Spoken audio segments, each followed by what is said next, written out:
ನೀವು ಯಾರು ಈ ವರ್ಷ KCET ಕೌನ್ಸಿಲಿಂಗ್ ಮುಖಾಂತರ ಇಂಜಿನಿಯರಿಂಗ್ ನ ಮಾಡಬೇಕು ಅಂತ ಅನ್ಕೊಂಡಿದೀರಾ, ನಿಮ್ಗೆಲ್ಲರಿಗೂ ಕೂಡ ಒಂದು ಬ್ಯಾಡ್ ನ್ಯೂಸ್ ಇದೆ. ಡೆಫಿನೆಟ್ಲಿ ಈ ಒಂದು ಅಪ್ಡೇಟ್ ಕೇಳಾದ್ಮೇಲೆ ನೀವು ಎಷ್ಟೊಂದು ಜನ ಬೇಜಾರು ಮಾಡ್ಕೋತೀರಾ. ಆ ರೀತಿ ಇದೆ ಒಂದು ಅಪ್ಡೇಟ್. ಇವಾಗ KA ಕಡೆಯಿಂದ ಲೇಟೆಸ್ಟ್ ಆಗಿ ಇನ್ನೊಂದು ಅಪ್ಡೇಟ್ಸ್ ಬಂದಿದೆ CET ವಿದ್ಯಾರ್ಥಿಗಳಿಗೆ.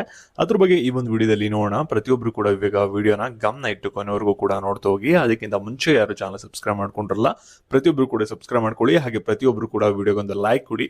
ಯಾಕೆಂದ್ರೆ ನೀವು ಮಾಡುವಂತ ಒಂದು ಸಣ್ಣ ಲೈಕ್, ಒಂದು ಸಣ್ಣ ಸಬ್ಸ್ಕ್ರೈಬ್ ಇಂದ ನಿಮ್ಗೆ ಇದೇ ರೀತಿ ಒಂದು ಅಪ್ಡೇಟ್ಸ್ ಗಳನ್ನ ಕಂಟಿನ್ಯೂಸ್ ಆಗಿ ನೀಡ್ತಾ ಇರಬಹುದಾಗಿರುತ್ತೆ. ಇವಾಗ ನಾವು ಡೈರೆಕ್ಟ್ ಆಗಿ ವಿಡಿಯೋ ಬಗ್ಗೆ ಬರೋಣ. ಅದಕ್ಕಿಂತ ಮುಂಚೆ ಒಂದು ಇಂಪಾರ್ಟೆಂಟ್ ವಿಷಯ, ಇಲ್ಲಿ CET ರಿಸಲ್ಟ್ ಬಂದಾದ್ಮೇಲೆ ನಿಮ್ಗೆ ಎಲ್ಲರಿಗೂ ಕೂಡ ಕಾಮನ್ ಆಗಿ ಒಂದು ಡೌಟ್ ಇರುತ್ತೆ, ನನ್ನ ತೆಗೆದಿರುವಂತ ರ್ಯಾಂಕಿಗೆ ಯಾವ ಒಂದು ಕಾಲೇಜ್ ಸಿಗ್ಬೋದು ಅಂತ. ಅದಕ್ಕೋಸ್ಕರ ಅಲ್ಲಿ ಫ್ರೀ ಆಗಿ ಒಂದು ಕಾಲೇಜ್ ಪ್ಲೇಟ್ ಇರುತ್ತೆ. ಜಸ್ಟ್ ನಿಮ್ಮ CET ರ್ಯಾಂಕಿಂಗ್ ಹಾಕಿ, ಕ್ಯಾಟಗರಿ ಹಾಕಿ, ನಂತರ ಬ್ರಾಂಚ್ ನ ಸೆಲೆಕ್ಟ್ ಮಾಡ್ಕೊಂಡು ಸಬ್ಮಿಟ್ ಅಂತ ಕೊಡಿ. ಅಪ್ರೋಕ್ಸ್ ಆಗಿ ನಿಮಗೆ ಕೌನ್ಸಿಲಿಂಗ್ ಅಲ್ಲಿ ಯಾವ ಕಾಲೇಜ್ ಸಿಗ್ಬೋದು ಅನ್ನೋದನ್ನ ಪ್ರಿಡಿಕ್ಟ್ ಮಾಡಿ ತೋರಿಸುತ್ತೆ. ಕಂಪ್ಲೀಟ್ಲಿ ಫ್ರೀ ಇರುತ್ತೆ.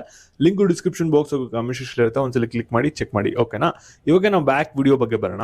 ಈಗ ಪ್ರತಿಯೊಬ್ರು ಕೂಡ ವಿಡಿಯೋನ ಗಮನ ಇಟ್ಟುಕೊನೆವರೆಗೂ ಕೂಡ ನೋಡ್ತಾ ಹೋಗಿ. ಇಲ್ಲಿ ಏನೋ ಒಂದು ಬ್ಯಾಡ್ ನ್ಯೂಸ್ ಬಂದಿದೆ, ಅದ್ರ ಬಗ್ಗೆ ನಿಮ್ಗೆ ನೆಕ್ಸ್ಟ್ ತಿಳಿಸ್ಕೊಡ್ತೀನಿ. ಅದಕ್ಕಿಂತ ಮುಂಚೆ ಸಾಕಷ್ಟು ಜನ ನೆನ್ನೆ ಹೇಳ್ತಿದ್ರಿ ನನ್ನ ರಿಸಲ್ಟ್ ಅನೌನ್ಸ್ಮೆಂಟ್ ಆಗಿಲ್ಲ ಅಂತ. ಏನಕ್ಕೆ ಅನೌನ್ಸ್ಮೆಂಟ್ ಆಗಿರಲ್ಲ ಅಂದ್ರೆ, ನಿಮ್ಮ ಸೆಕೆಂಡ್ PUC ಮಾರ್ಕ್ಸ್ ಬಂದ್ಬಿಟ್ಟು KA ಪೋರ್ಟಲ್ಗೆ ಫೆಚ್ ಆಗಿರಲ್ಲ. ಅದಕ್ಕೋಸ್ಕರ KA ಅವ್ರು ಏನ್ ಮಾಡಿದಾರೆ ಅಂದ್ರೆ, ನಿಮ್ಗೆ ಮಾರ್ಕ್ಸ್ ಸೆಂಟರ್ ಲಿಂಕ್ ನ ಒಂದು ಬಿಟ್ಟಿದ್ರ.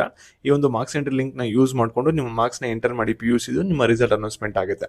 ಓಕೆನಾ? ಇದ್ರ ಬಗ್ಗೆ ನಮ್ಮ ಚಾನಲ್ ನಿಮಗೆ 2 days ಬ್ಯಾಕ್ ಒಂದು ಅಪ್ಡೇಟ್ ಮಾಡಿದೀನಿ. ವಿಡಿಯೋನ ನೀವು ಚೆಕ್ ಮಾಡಬಹುದು. ಇಲ್ಲಿ ನೋಡಿ, ನಿಮ್ಮ CET ರ್ಯಾಂಕಿಂಗ್ ಬಂದಿಲ್ಲ ಅಂದ್ರೆ ಏನ್ ಮಾಡಬೇಕು ಅಂತ. ನೀವು ರೆಗ್ಯುಲರ್ ಆಗಿ ನಮ್ಮ ಚಾನಲ್ ಫಾಲೋ ಮಾಡ್ತಾ ಇರಾ, ಪ್ರತಿಯೊಂದು ವಿಡಿಯೋನು ಕೂಡ ನೋಡ್ತಾ ಇರಾ ಅಂದ್ರೆ ನಿಮ್ಗೆ ಎಲ್ಲಾ ಇನ್ಫಾರ್ಮೇಶನ್ ಕೂಡ ಅರ್ಲಿಯರ್ ಆಗಿ ಸಿಗ್ತಾ ಇರುತ್ತೆ. ಅದಕ್ಕೋಸ್ಕರ ಪ್ರತಿಯೊಂದು ವಿಡಿಯೋನು ಕೂಡ ಕ್ಲಿಕ್ ಮಾಡಿ ನೋಡ್ತಾ ಇರಿ, ನಿಮ್ಗೆ ಕಂಪ್ಲೀಟ್ ಇನ್ಫಾರ್ಮೇಶನ್ ಸಿಗ್ತಾ ಇರುತ್ತೆ. ಓಕೆನಾ? ಇವಾಗ ನಾವು ಬ್ಯಾಕ್ ವಿಡಿಯೋ ಬಗ್ಗೆ ಬರೋಣ. ಇವಾಗ ನೀವು ಎಲ್ಲರೂ ಕೂಡ CET ಎಕ್ಸಾಮ್ ಬರೆಯೋದೇನಕ್ಕೆ, ಕೌನ್ಸಿಲಿಂಗ್ ಅಟೆಂಡ್ ಮಾಡೋದೇನಕ್ಕೆ, ಡೈರೆಕ್ಟ್ ಆಗೂ ಕೂಡ ನೀವು ಅಡ್ಮಿಷನ್ ಆಗ್ಬೋದು ಕಾಲೇಜ್ಗಳಿಗೆ. ಈ KCET ಕೋರ್ಸಸ್ಗಳಿಗೆ ಎಂಟ್ರೆನ್ಸ್ ಎಕ್ಸಾಮ್ ಮ್ಯಾಂಡೇಟರಿ ಏನು ಕೂಡ ಮಾಡಿಲ್ಲ. ಓಕೆನಾ? ನೀವೆಲ್ಲರೂ ಕೂಡ ಎಕ್ಸಾಮ್ ಬರೆಯೋದೇನೆ, ಸ್ವಲ್ಪ ಫೀಸ್ ಕನ್ಸೆಷನ್ ಆಗುತ್ತೆ, ಫೀಸ್ ಕಮ್ಮಿ ಇರುತ್ತೆ. ಡೈರೆಕ್ಟ್ ಆಗೋದ್ರೆ ಫೀಸ್ ನ ಜಾಸ್ತಿ ಕೇಳ್ತಾರೆ ಅಂತ ಅಲ್ವಾ? ಆದ್ರೆ KA ಅವ್ರು ಏನ್ ಮಾಡಿದಾರೆ ಅಂದ್ರೆ, ಈ ವರ್ಷ ಒಂದು ಫೀಸ್ಗಳು ಇನ್ಕ್ರೀಸ್ ಆಗ್ತಿದೆ ಅಂತ ಒಂದು ಅಪ್ಡೇಟ್ ನ ಕೊಟ್ಟಿದ್ದಾರೆ. ಇವಾಗ ಇನ್ಕ್ರೀಸ್ ಆಗ್ತಿದೆ ಅಂದ ತಕ್ಷಣ ನಿಮ್ಗೆ ಎಲ್ಲರಿಗೂ ಕೂಡ ಒಂದು ಕಾಮನ್ ಆಗಿ ಒಂದು ಡೌಟ್ ಬರುತ್ತೆ, ಯಾವ ಒಂದು ಕೋರ್ಸ್ಗೆ ಫೀಸ್ ನ ಇನ್ಕ್ರೀಸ್ ಮಾಡ್ತಾ ಇದ್ದಾರೆ, ಎಷ್ಟು ಪರ್ಸೆಂಟೇಜ್ ಇನ್ಕ್ರೀಸ್ ನ ಮಾಡ್ತಾ ಇದ್ದಾರೆ ಅಂತ. ಇಲ್ಲಿ ನೋಡಿ, ಫೀಸ್ ಬಂದ್ಬಿಟ್ಟು 7.5% ಇನ್ಕ್ರೀಸ್ ಆಗ್ತಿದೆ. ಅದು ಕೂಡ ಇಂಜಿನಿಯರಿಂಗ್ ಕೋರ್ಸಸ್ ಗಳಿಗೆ ಮಾತ್ರ. ಇದು ಯಾವ ರೀತಿ ವರ್ಕ್ ಆಗುತ್ತೆ ಅಂದ್ರೆ, ಲಾಸ್ಟ್ ಇಯರ್ ಇಂಜಿನಿಯರಿಂಗ್ ಕಾಲೇಜಲ್ಲಿ 1 ಲಕ್ಷ ಇತ್ತು ಅಂದ್ರೆ, ಈ ವರ್ಷ ಏನಾಗುತ್ತೆ ಅಂದ್ರೆ ಫೀಸ್ ಬಂದ್ಬಿಟ್ಟು 1,07,500 ರೂಪಾಯಿ ಆಗುತ್ತೆ. ಈ ರೀತಿ ಎಲ್ಲಾ ಕ್ಯಾಟಗರಿಗೂ ಕೂಡ ಅಪ್ಲೈ ಆಗುತ್ತೆ.